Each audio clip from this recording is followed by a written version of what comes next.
That was my first year in the CFL, right? And, we came through a lot. I mean, that city that I was referring to earlier is definitely Hamilton, man. Hamilton is a special place. And man, it's just, one, I apologize to the city, man, all these years later for not, being a part of that drought. I think it's crazy, right, to think about.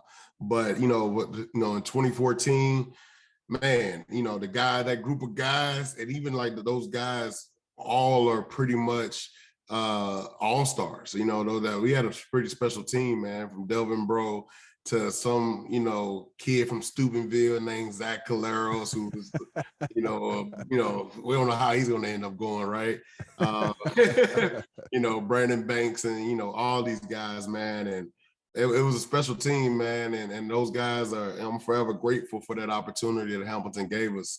And for us to come up the way we came up short, Kellum, I ended up playing in Calgary for a little bit. Kellum's a really great guy. And, he really just did his job, just making sure people are aware of things.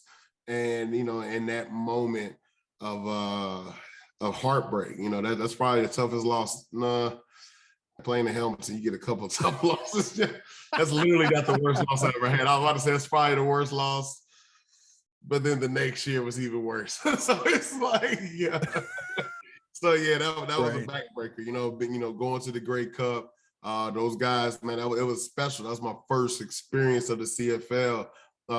Vancouver, being there in that moment and just coming up short, man. And like I said, that's the second worst loss I ever experienced in Canada for sure.